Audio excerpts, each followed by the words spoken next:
Here I'm going to go over how to use the 2D mesher to create a mesh for what is going to be a piece of TNT that we're going to blow up. So LS DYNA is open for me, and if your right toolbar doesn't look like that, you need to just click on mesh, and that will open various mesh options. And 2D mesh is what we want. So click that. It's going to open up a new window, and this is our 2D mesher.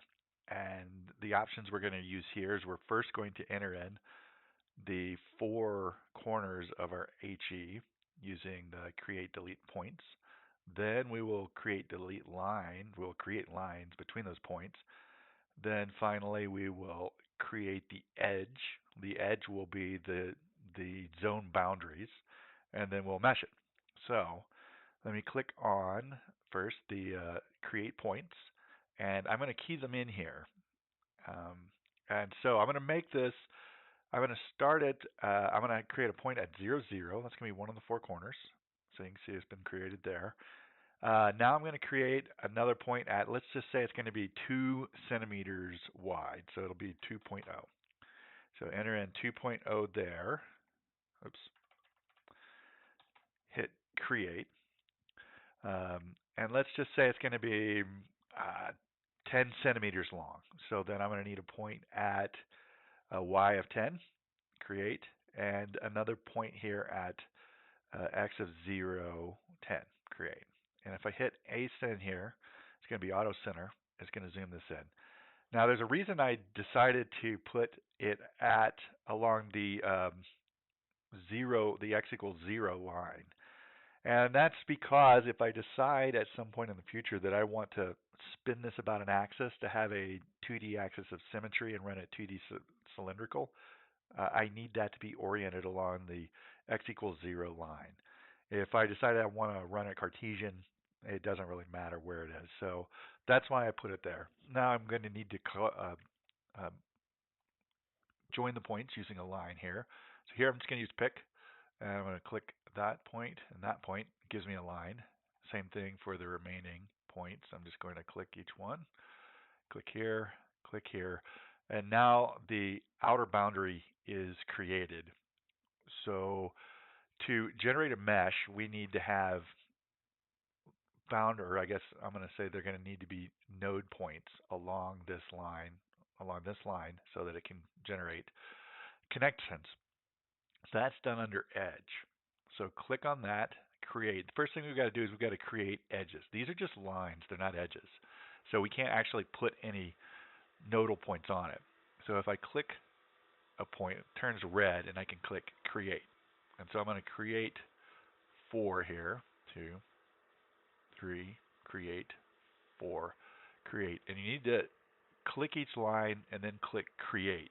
If you select multiple lines, you can click this line, and this line, and click create. That generates one single edge, and that's not going to mesh right.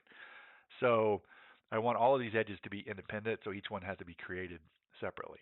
Now that I've got them created, it's turned green. I'm going to hit the,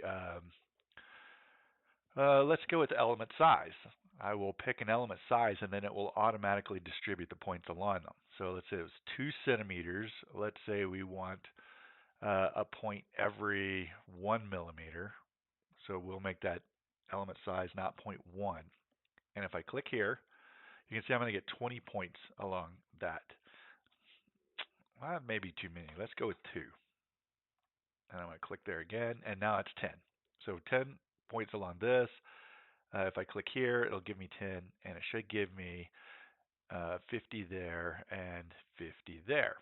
So if I hit apply, now my edge nodes are on there, and what I need to do is actually mesh this. So I'm going to go over here to the create mesh, and in this case I want to create just a quad mesh, just a 4-sided mesh. So click that guy, and when I do, I need to select some edges in order to say, okay, I want it to be meshed along these edges.